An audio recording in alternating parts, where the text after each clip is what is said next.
U ime Allaha, milostivog, samilosnog.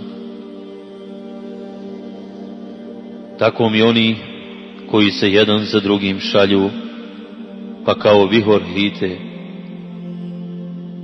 i oni koji objavljuju, pa razdvajaju, i objavu dostavljaju, opravdanje ili opomenu, sigurno će biti ono čime vam se prijeti. Kada zvijezde sjaj izgube i kada se nebo otvori i kada se planine u prah zdrobe i kada se poslanici u određeno vrijeme skupe, do kojeg dana je to odloženo? Do dana sudnjeg.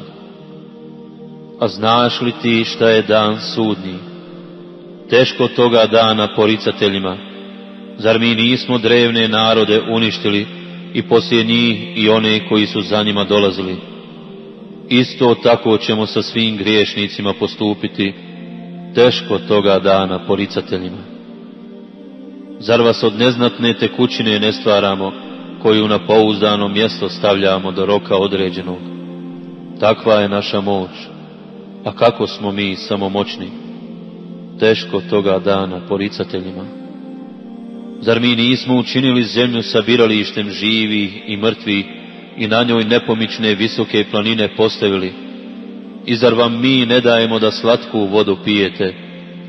A teško toga dana poricateljima. Idite prema onome što ste neistinom smatrali. Idite prema dimu u 3 prama razdvojenom, koji hlada neće davati i koji od plamena neće zaklanjati. On će kao kule bacati iskre, kao da su kamile riđe. Teško toga dana poricateljima. Ovo je dan u kome oni neće ni prozboriti i pravdanje im neće dozvoljeno biti. Teško toga dana poricateljima.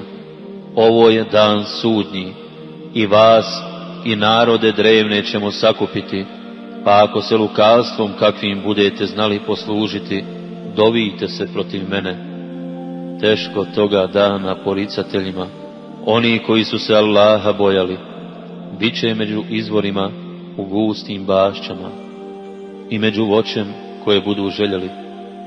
Jedite i pijte, prijatno neka vam je za ono što ste radili. Tako ćemo mi one koji čine dobra djela nagraditi.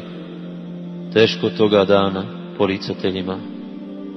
Jedite i naslađujte se, ali za kratko. Vi ste zaista griješnici. Teško toga dana poricateljima, jer kad im se govorilo budite prema Allahu ponizni, oni to nisu htjeli biti. Teško toga dana poricateljima, pa u koji će govor, ako ne u Kur'an, vjerovati? Istinu je rekao uzvišeni Allah.